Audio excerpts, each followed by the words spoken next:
তীব্র শীত ও কুয়াশার মধ্যে কিভাবে শশা চাষ সম্ভব বা অনেক কৃষক মনে করে এই শীতের সময় হয়তো শশার ফলনই হয় না, আবার অনেকেই ভাবে যে শীতকালে নাকি মাচার শশা চাষ হয় না। সমস্ত প্রশ্নের উত্তর আজকের ভিডিওর মধ্যে লুকিয়ে রয়েছে। ভিডিওটি শেষ পর্যন্ত দেখুন। আজকের ভিডিওতে আমরা দেখাবো কিভাবে আপনারা এই তীব্র শীতের মধ্যেও শশা চাষ করে অধিক থেকে অধিকতর মুনাফা অর্জন করতে পারবেন। তাই শেষ পর্যন্ত সকলকে ভিডিওটি দেখার অনুরোধ রইল। ভিডিওটি শুরু করার আগে এখনো যারা আমাদের চ্যানেলকে সাবস্ক্রাইব করেননি অবশ্যই সাবস্ক্রাইব করে রাখবেন এবং আমাদের এখান থেকে অনলাইনে এই সমস্ত ধরনের সবজির বীজ পাওয়ার জন্য আমাদের যোগাযোগ নাম্বারে আজই যোগাযোগ করুন আর বীজ বাড়িতে বসেই হোম ডেলিভারি পেয়ে যাবেন। তো এবার আসি আমরা মেন টপিকের উপর, মানে এই যে শীতকালে এই সময় আপনারা কোন জাতের বীজ চাষ করবেন বা কোন জাতের বীজ চাষ করলে সব থেকে বেশি লাভ হবে। এই শীতের সময় কোন জাত মাচাতে চাষ করা যায়, এটা অনেকেরই কোশ্চেন রয়েছে, সেটাও আমরা আজকের ভিডিওতে আলোচনা করার চেষ্টা করব। পাশাপাশি গত বছর এই জাতগুলো কেমন রেজাল্ট হয়েছিল সেইগুলো আজকের ভিডিওতেই দেখাবো। তাই ভিডিওটি খুব ইন্টারেস্টিং হবে, শেষ পর্যন্ত দেখলে আপনারা শীতকালীন শশা চাষ সম্পর্কে অনেকটা অভিজ্ঞতা লাভ করতে পারবেন। শীতকালে যদি আপনি নির্বাচন করেন শশার চাষ করবেন, সেটা আপনারা মাটি মাচা উভয় জায়গায় চাষ করতে পারবেন। এর আগে আমরা একটা ভিডিও বানিয়েছিলাম যেখানে দেখিয়েছি মাটি বনাম মাচা, অর্থাৎ মাটি ও মাচাতে চাষ করার কি কি সুবিধা ও অসুবিধা রয়েছে।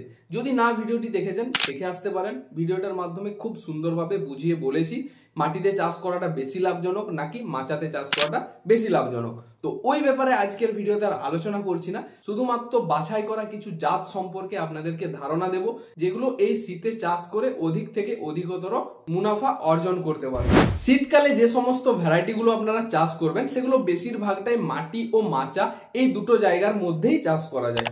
যেমন আমি যদি উদাহরণস্বরূপ বলি, শীতকালে যে জাতগুলো আপনারা চাষ করবেন অধিকাংশ জাতেই মাটি ও মাচা উভয় জায়গায় চাষ করা যায় এবং সবসময় চেষ্টা করবেন 16 পাতা যে শশাগুলো আছে অর্থাৎ যেগুলো 45 দিনের সেই ভ্যারাইটিগুলোকে বেছে নেওয়ার। কারণ যদি আপনি 12 পাতা শশার চাষ করেন সেক্ষেত্রে খুব অল্প দিনের মধ্যে গাছগুলো নষ্ট হয়ে যাওয়ার সম্ভাবনা থাকে এবং শিশির ও কুয়াশা সহন করতে পারে না, তাই গাছের পাতা দ্রুত হলুদ হয়ে যায়। তো 16 পাতার যে সমস্ত জাতগুলো সব থেকে ভালো হয় সেগুলোই বেছে বেছে আজকের ভিডিওতে আমি দেখাবো।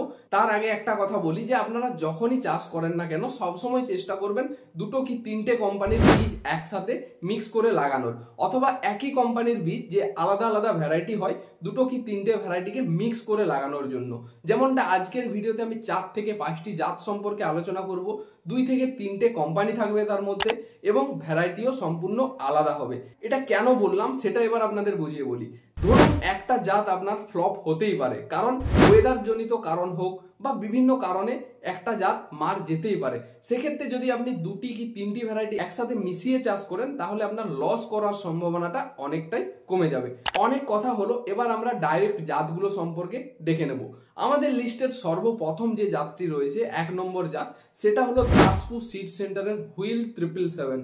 এই জাতটির রেজাল্ট খুব ভালো হবে বর্তমানে। যদি আপনারা এখন থেকে চাষ করতে চান করতে পারেন। এখন বাংলা মাস কার্তিক মাস চলছে, তো কার্তিক অঘ্রাণ মাঘ মাস পর্যন্ত এই ভ্যারাইটিগুলো চাষ করতে পারবেন। শুধু এই ভ্যারাইটিটাই নয়, যতগুলো ভ্যারাইটি আজকের ভিডিওতে দেখাচ্ছি সবগুলোর বপন টাইম এখন থেকেই শুরু করে, অর্থাৎ কার্তিক অঘ্রাণ মাঘ মাস পর্যন্ত আপনারা এই ভ্যারাইটিগুলোকে চাষ করতে পারবেন। এই যে হুইল 777 জাতটি রয়েছে এটা একটা 45 দিনের জাত, মাটি মাচা উভয় জায়গায় চাষ করা যায় এবং এটা একটা 16 পাতা জাত। যেহেতু 16 পাতা জাত তাই এটার রোগ সহনশীল ক্ষমতা খুব বেশি, অর্থাৎ খুব সহজে এটা কিন্তু রোগ লাগে না। এই জাতটা অতিরিক্ত কুয়াশা বা অতিরিক্ত ঠান্ডাতেও গাছটা ব্যাপক পরিমাণে বাড়তে সাহায্য করে। তো এই জাতটাকে আপনারা 1 নম্বর হিসেবে রাখতে পারেন আপনাদের লিস্টে। নেক্সট যে জাতটিকে রাখবেন সেটা হলো আদ্রিজা ভেজিটেবল সিডস। কোম্পানিগুলো সবসময় মনে রাখবেন। প্রথমে আমরা দেখালাম দাসপুর সিড সেন্টারের হুইল 777, দ্বিতীয় নম্বর যেটা আছে সেটা হলো আদ্রিজার হিমালয়া। এই জাতটাও প্রায় সেমই বলতে পারেন, অর্থাৎ এটাও একটা 45 দিনের জাত এবং এটাও 16 পাতা জাত। অতিরিক্ত ঠান্ডাতেও কোনো রকম কোনো অসুবিধা হয় না, পাশাপাশি এটাকেও মাটি মাচা উভয় জায়গায় আপনারা চাষ করতে পারবেন। এই দুটো কোম্পানি ছাড়াও আরো একটি যে কোম্পানির বীজ আছে সেটা হলো নন্দী কৃষি উইন্টার কুইন। এই জাতটাও কিন্তু একটা 45 দিনের জাত এবং এই জাতটাও আপনি চাইলে এখন থেকে শুরু করে একদম মাঘ মাসের আগে পর্যন্ত রোপণ করতে পারেন। এটা আপনারা মাটি মাচা উভয় জায়গায় চাষ করতে পারবেন এবং এটার গাছ কিন্তু লম্বা হয়, মানে যদি আপনি মাচার হাইট 6 ফিট 7 ফিটও করেন তাও কোনো রকম কোনো সমস্যা হয় না। আপনারা এ প্যাটার্ন মাচা থেকে শুরু করে ফ্ল্যাট মাচা যে কোনো ধরনের মাচাতে চাষ করতে পারবেন, পাশাপাশি এটাকে মাটিতেও চাষ করা যাবে। এই যে তিনটে জাত বললাম, তিনটে জাতেই কিন্তু খুব ভালো রেজাল্ট এবং প্রত্যেকটা জাতেই একই সাথে আপনারা মিক্স করে করার সবসময় চেষ্টা করবেন। ধরুন আপনার 100 গ্রাম বীজ লাগবে, সেক্ষেত্রে আপনারা দুটো কি তিনটে ভ্যারাইটিকে একসাথে নিয়ে চাষ করার চেষ্টা করুন। এই তিনটা ছিল আলাদা আলাদা কোম্পানির একটি জাত।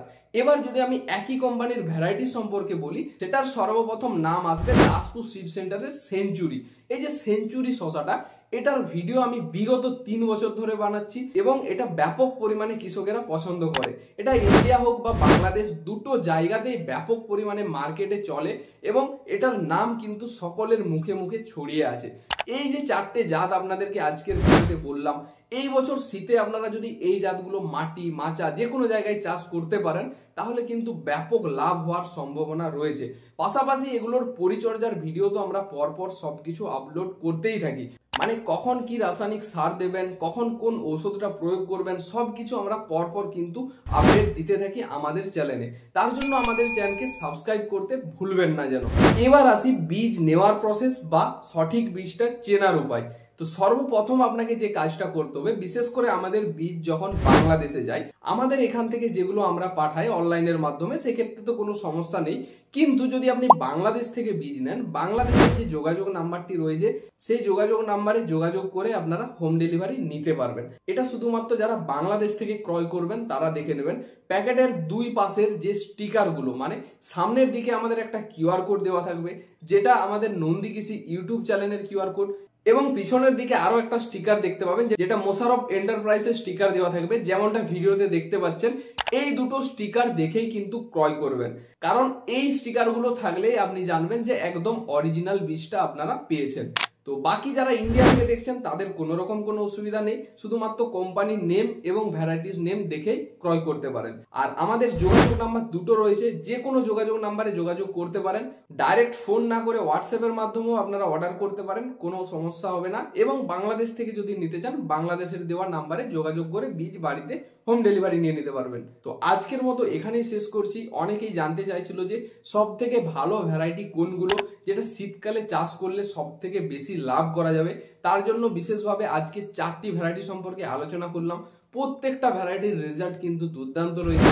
আপনারা এই 4টি ভ্যারাইটির মধ্যে যে কোনো ভ্যারাইটিকে লাগাতে পারেন, আবার 2-3টে ভ্যারাইটিকে একসাথে মিক্স করেও চাষ করতে পারেন। ভিডিওতে দেখানো যে গাছগুলো দেখলেন বা যে ফলগুলো দেখলেন, এগুলো প্রত্যেকটা ছিল গত বছরের, যেটা আমি কালেক্ট করে আজকের ভিডিওর মাধ্যমে আপনাদেরকে উপস্থাপনা করলাম। এবং আগের বছরের ভিডিও রয়েছে, জমির ভিডিও রয়েছে, আমি এই ভিডিওটার শেষে দিয়ে দেব, আপনারা চাইলে ওইখান থেকে ভিডিওগুলো দেখে আসতে পারেন। গত বছরে ফলন কেমন হয়েছিল, কালার, সাইজ সবকিছু আপনারা আমাদের ইউটিউব চ্যানেলের মধ্যেই পেয়ে যাবেন। তাই কোনো রকম কোনো চিন্তা করার কারণ নেই। যেটা একদম সব থেকে জেনুইন সেটাই আপনাদের সামনে আমরা তুলে ধরি, যেটা ভালো সেটাই আপনাদেরকে উপস্থাপনা করি এবং যেটা খারাপ সেটা থেকে আপনাদেরকে বিরত রাখি। সকলে ভালো থাকুন ও সুস্থ থাকুন। আজকের মতো বিদায় নিলাম। ধন্যবাদ সকলকে ভিডিওটি শেষ পর্যন্ত দেখার জন্য।